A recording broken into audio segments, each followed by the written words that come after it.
बिस्मिल्लाहिर्रहमानिर्रहीम। अजीज तलबा, आज हम ब्रांच का क्वेश्चन नंबर 15 हल करने जा रहे हैं। इस स्क्रीन के ऊपर क्वेश्चन नंबर 15 आपके सामने दिया जा रहा है। इसको मैं पहले रीड करता हूँ और इसके बाद इसकी रिक्वायरमेंट बताता हूँ कि इसकी रिक्वायरमेंट क्या है और ये सवाल किस नोयत का है। B limited whose head office is in Karachi has a branch in Islamabad। B limited एक कंपनी है जिसका हेड ऑफिस कराची में है और इसकी ब्रांच जो है इस्लामाबाद में है। The Islamabad branch does not keep a complete set of books but sends weekly returns of its transaction to the head office।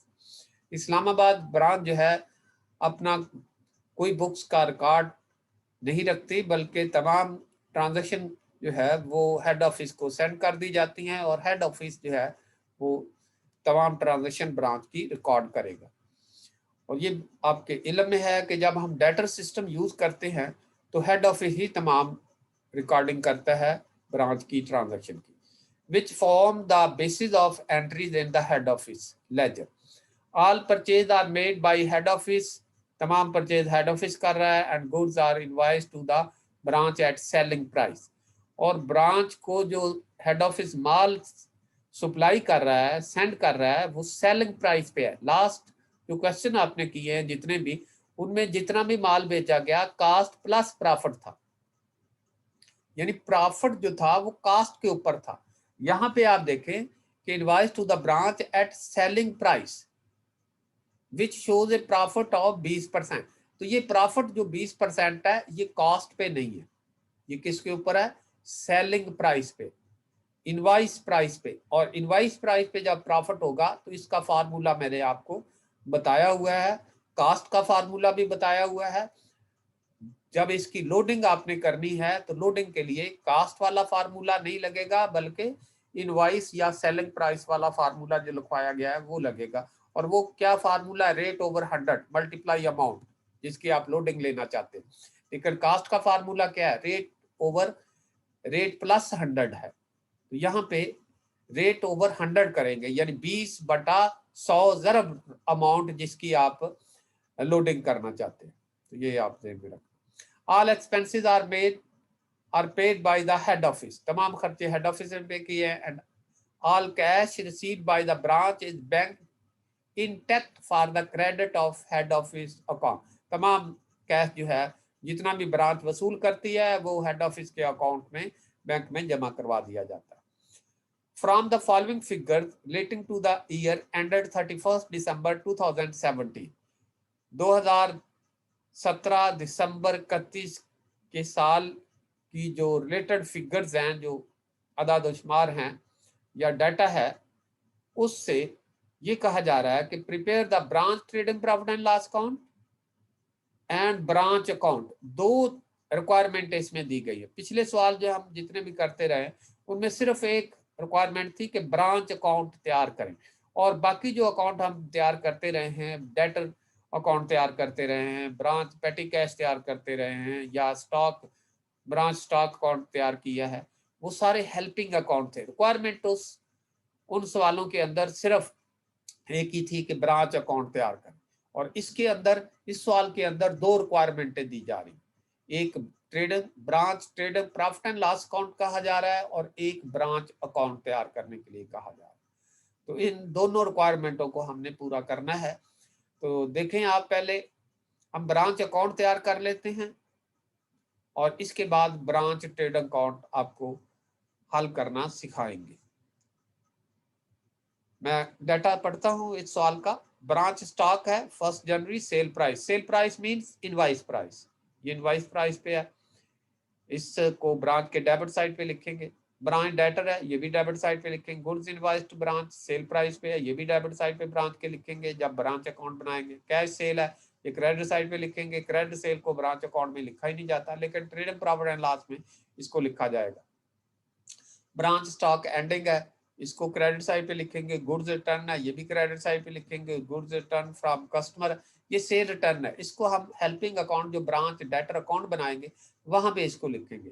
Discount allowed है, इसको भी डेटर अकाउंट में क्रेडिट साइड पे लिखा जाएगा। कैश रिसीव्ड फ्रॉम कस्टमर है, ये भी डेटर अकाउंट में इसको हम लिखेंगे क्रेडिट साइड पे, और ब्रांच अकाउंट बनाते वक्त वहां पे भी इसको क्रेडिट साइड पे लिखा जाए।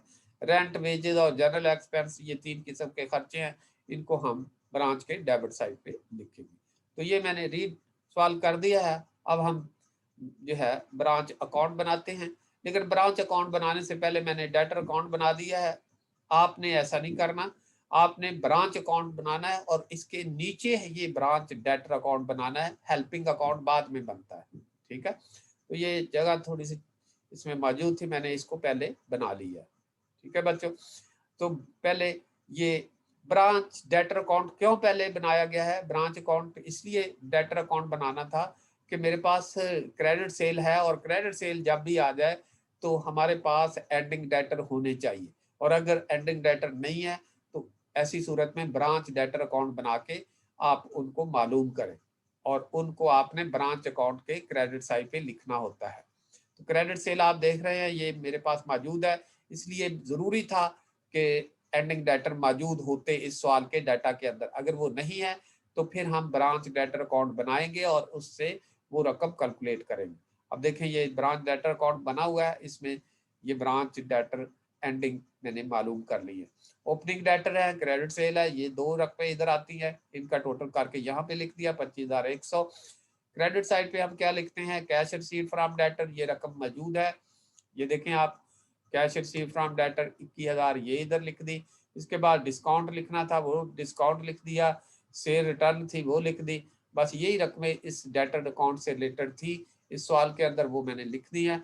इसके बाद टोटल किया, इस टोटल में से 25,100 में से ये जो ऊपर वाली रकमें मौजूद थी सवाल के अंदर वो दर्ज कर दी, और दर्ज करने के बाद इस टोटल में से लेस की, तो जो रिमेनिंग फिगर मेरे पास आई है वो 1,750, ये एंडिंग डेटर आ गया। जो रिमेनिंग फिगर मैंने हाईलाइट कर दी है कि ये मालूम होगा, इनको हम ब्रांच अकाउंट के क्रेडिट साइड पे लिखेंगे। अब आप ब्रांच अकाउंट देखें, ब्रांच अकाउंट में सबसे पहले हम ओपनिंग एसेट लिखते हैं। ओपनिंग एसेट में मेरे पास कौन कौन सी रकमें हैं?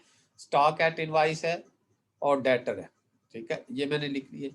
गुड्स सेंट टू ब्रांच है, वो मेरे पास 30,000 की है, ये आप देख रहे हैं, ये मैंने पढ़ी है, ये वाली ये 30,000 की ये रकम दी गई है। ठीक है, इसके बाद खर्चे जो ब्रांच ने बैंक ने सॉरी हेड ऑफिस ने पे किए हैं वो बैंक अकाउंट लेकर ये खर्चों के नाम लिखे, रेंट है, वेजेज है, जनरल एक्सपेंस है, सबको टोटल करके मैंने ऑर्डर में लिख दिया।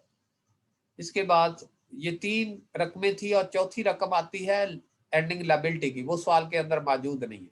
चले ये पहले आप इनको लिख लेंगे। इसके बाद क्रेडिट साइड पे आ जाते हैं। पहले आपने सबसे काम ये करना होता है कि जो रकमें आपके सवाल के अंदर जो सवाल दिया गया है वो रकमें पहले लिखनी है, इसके बाद लोडिंग की तरफ हम जाएंगे और लोडिंग का पता चल जाएगा कि कौन कौन सी रकमों पे हमने लोडिंग लेनी है। अगर वो दर्ज नहीं करेंगे तो फिर आप लोडिंग जो है गलत कर लेंगे। इसके बाद हम लिखेंगे cash cell, cash receive from debtor, ये रकमें दी हुई हैं सवाल के अंदर। 6,000 कैश सेल है, कैश रिसीव 21,700 है। इसके बाद गुड्स रिटर्न टू ब्रांच है, 400 की रकम दी गई है। इसके बाद एंडिंग एसेट आ गए हैं। एंडिंग एसेट में स्टॉक है, दिया गया है 2,660 का, ये डाटा के अंदर ये 2,060 का ये वाला ये दिया गया है। डेटर मैंने मालूम कर लिए हैं, ये वाले एंडिंग डेटर ये मैंने लिख दिए हैं यहाँ पे, ये 70। अब इसके बाद आता है लोडिंग।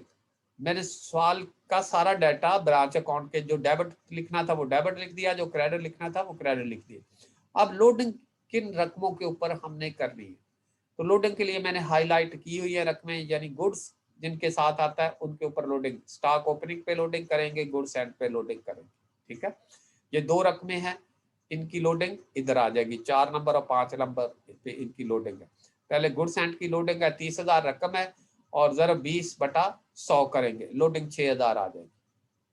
ठीक है, अब इसमें एक पॉइंट नोट करें कि यहाँ 20/100 में कर रहा हूं, तो ये प्रॉफिट रेट किसके ऊपर है? सेल पे, यानी सेलिंग प्राइस के ऊपर या इनवाइस प्राइस के ऊपर प्रॉफिट रेट है। अगर मेरा रेट कास्ट के ऊपर होता तो मैं 20/120 करता, फिर ये फार्मूला लगे। लेकिन मैंने पहले आपको जो है बता दिया था कि प्रॉफिट रेट सेलिंग प्राइस यानी इनवाइस प्राइस पे दिया जा रहा है, इसलिए फार्मूला आपका लगेगा सेकंड रेट ओवर 100। तो रेट 20 है प्रॉफिट का और बटा 100 ज़रब वो रकम जिसकी आप लोडिंग निकालना चाह रहे हैं। तो ये 30,000 पे लिए 6। इसके बाद स्टॉक ओपनिंग है वो है 2400 ज़रब 20 तकसीम 100 480, ये लोडिंग आ गई। अब इनकी लोडिंग जो है वो क्रेडिट वालों की डेबिट साइड पे आ जाएगी। ये आप देखें क्रेडिट साइड, गुड्स रिटर्न की लोडिंग पहले ले रहे हैं। गुड रिटर्न की लोडिंग 400 ज़रब 20 तकसीम 100 80 लोडिंग आ गई। इसके बाद स्टॉक एंडिंग की लोडिंग ले रहे हैं, ये स्टॉक 2660 और ज़रब 20 तकसीम 100, ये 532 आ गई।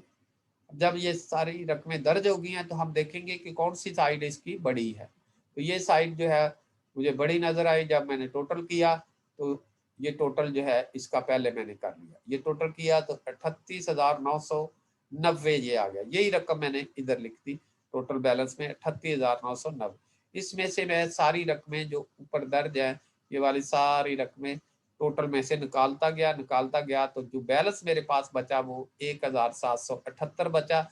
ये मेरा प्रॉफिट है ब्रांच का और ये जनरल प्रॉफिट एंड लॉस में शिफ्ट हो जाएगा। ये ब्रांच अकाउंट तैयार हो गया। इसके बाद trading profit and loss account तैयार करना है। एक बात आप नोट करें कि ट्रेडिंग प्रॉफिट एंड लॉस का हेडिंग 3 लाइनों में दिया हुआ है। ये कंपनी का नाम है Islamabad trading profit and loss account for the year, जिस पीरियड के लिए ये तैयार किया जा रहा है। लेकिन ट्रेडिंग अकाउंट में जो बात आपके ज़हन में हर वक्त रहनी चाहिए वो ये है कि ट्रेडिंग अकाउंट जो है ये कभी भी इनवाइस प्राइस पे नहीं तैयार होगा।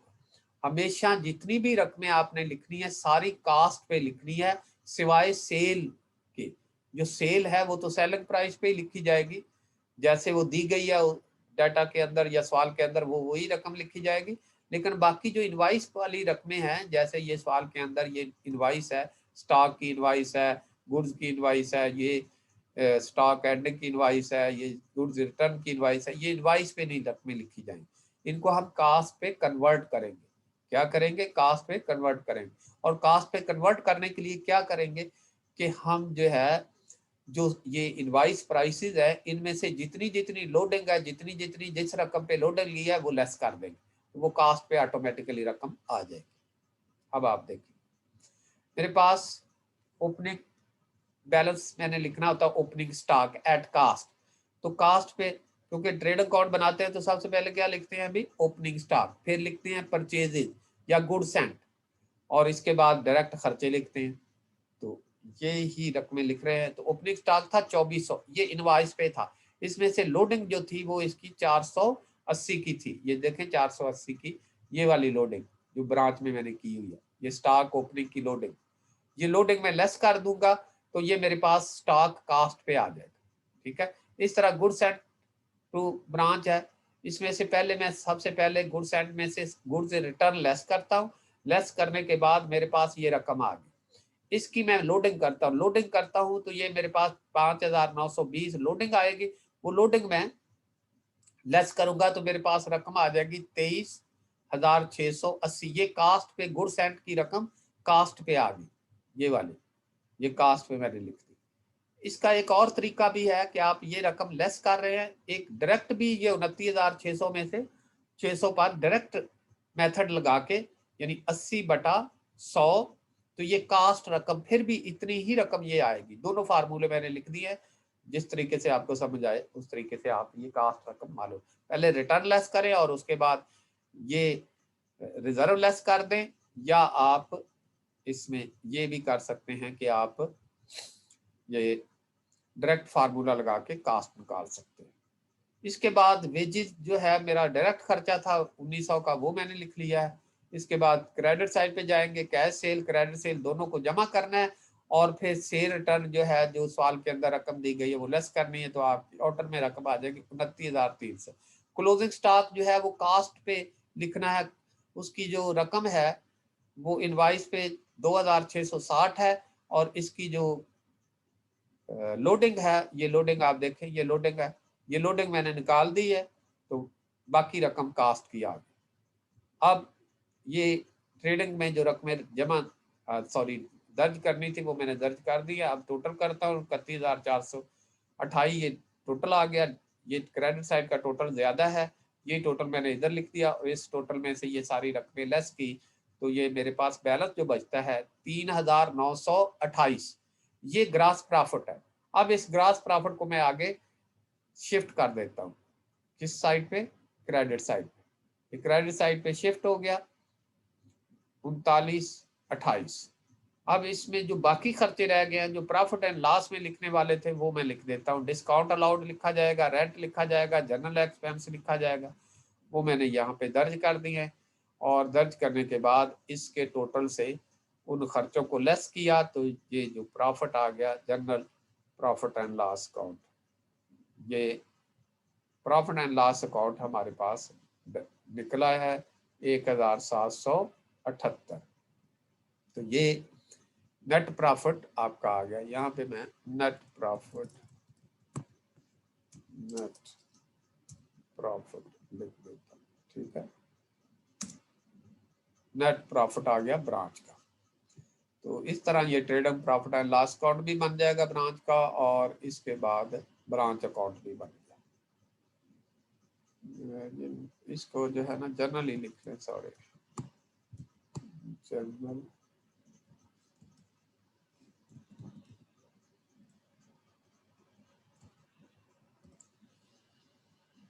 General profit and loss account, ठीक है। तो ये सवाल आपका trading profit and loss account भी तैयार हो गया। लेकिन बार बार मैं रिपीट कर रहा हूँ बच्चों के, जो trading profit and loss account है, इसमें इनवाइस पे कोई रकम नहीं लिखी जाएगी, सारी कास्ट पे रकमें लिखी जाएंगी, और अगर कास्ट पे नहीं है तो उनको कन्वर्ट करके कास्ट पे लिख लेना है। बाकी तरीकेकार वही है जो फाइनल अकाउंट में आप trading profit and loss account बनाते हैं, उसी तरीके से ये बन जाएगा। ब्रांच का आपको प्रॉब्लम ही नहीं है। चलें, तो इसके साथ ही हम इसको क्लोज करते हैं। अल्लाह हाफिज।